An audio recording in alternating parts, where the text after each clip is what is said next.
వందే మాత్రం. నేను మీ journalist Navatha. Welcome to our political. జిహాద్ ఈ పదాన్ని మనం కేవలం ఉగ్రవాద కోణంలోనే చూస్తుంటాం, కానీ సమకాలీన ప్రపంచంలో ఇది ఒక బహుముఖ వ్యూహంగా రూపాంతరం చెందింది. దేశ భౌతిక సరిహద్దుల కంటే ఆ దేశపు సంస్కృతిని, ఆర్థిక వ్యవస్థను, జనాభా స్వరూపాన్ని మార్చే ఈ యుద్ధ తంత్రాన్ని విశ్లేషకులు సాఫ్ట్ జిహాద్, హార్డ్ జిహాద్ అని పిలుస్తున్నారు. ఈ రెండిటి మధ్య ఉన్న భయంకరమైన వ్యత్యాసాన్ని, అవి చేసే తీరును ఇప్పుడు ఉదాహరణతో సహా విశ్లేషిద్దాం. సాఫ్ట్ జిహాద్ ఇది కంటికి కనిపించదు, రక్తం చిందించదు, కానీ లోపల ఒక దేశపు పునాదులను తుప్పు పట్టిస్తుంది. దీనిని అర్థం చేసుకోవడానికి హలాల్ ఎకనామీ ఒక స్పష్టమైన ఉదాహరణ. మొదట్లో మాంసానికి మాత్రమే పరిమితమైన ఈ సర్టిఫికేషన్ నేడు పప్పులు, నూనెలు, కాస్మెటిక్స్, చివరికి రియల్ ఎస్టేట్ వరకు విస్తరించింది. ఇది ఒక సమాంతర ఆర్థిక వ్యవస్థను సృష్టిస్తూ మతపరమైన సంస్థల ఆదాయాన్ని పెంచుతుంది. మరో ఉదాహరణ మన విద్యా వ్యవస్థ మరియు మీడియా. దశాబ్దాలుగా మన చరిత్ర పుస్తకాల్లో దండయాత్ర చేసిన మొఘల్ పాలకులను గొప్పగా కీర్తిస్తూ స్థానిక వీరుడైన శివాజీ లేదా రాణా ప్రతాప్ వంటి వారిని కేవలం ప్రాంతీయ నాయకులుగా పరిమితం చేయడం హిస్టరీ జిహాదులో భాగం.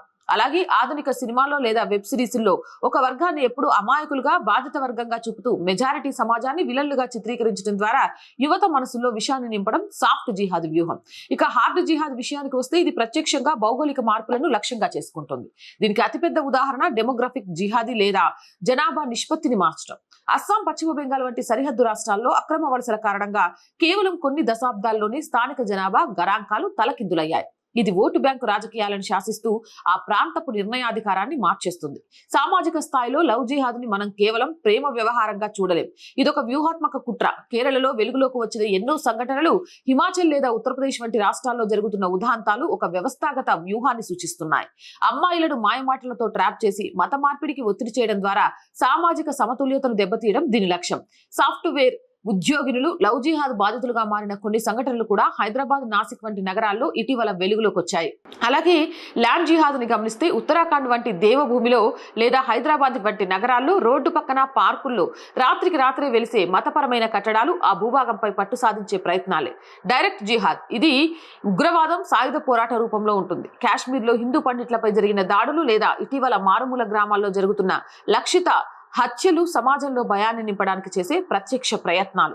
మనం అర్థం చేసుకోవాల్సిన కీలక విషయం ఏంటంటే హార్డ్ జిహాద్ అనేది కేవలం ఒక ప్రాంతాన్ని భౌతికంగా ఆక్రమించడానికి ప్రయత్నిస్తే, సాఫ్ట్ జిహాద్ ఆ ఆక్రమణకు మేధోపరమైన రక్షణను, చట్టబద్ధతను కల్పిస్తుంది. ఈ రెండు రూపాల పట్ల అవగాహన లేకపోతే మనం శత్రువు ఎవరో గుర్తించలేక మన వ్యవస్థల్ని మనకు వ్యతిరేకంగా వాడుకునేలా చేస్తాం. దేశ రక్షణ అంటే కేవలం సరిహద్దుల వద్ద కాపలా కాయడం మాత్రమే కాదు.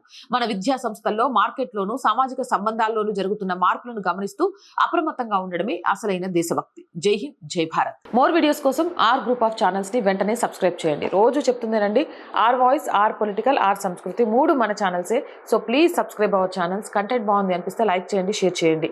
అండ్ ప్రతి వీడియోకి సంబంధించి మీ అభిప్రాయాన్ని నిస్సంకోచంగా కామెంట్ చేయండి. ఆర్థికంగా ఆర్ వాయిస్ ఈరోజు చాలా ప్రాబ్లమ్స్లో ఉందండి. దాన్ని నిలబెట్టాల్సిన బాధ్యత మీ మీదే ఉంది. మిమ్మల్ని నమ్ముకొని మాత్రమే ఈ ఛానల్ నడుస్తుంది. కాబట్టి ఆర్థికంగా ఆర్ వాయిస్కి సపోర్ట్ అందిస్తారని ఆశిస్తున్నాం. ఆర్థికంగా సపోర్ట్ చేయాలంటే సబ్స్క్రిప్షన్ పక్కనే జాయిన్ అనే బటన్ ఉంది.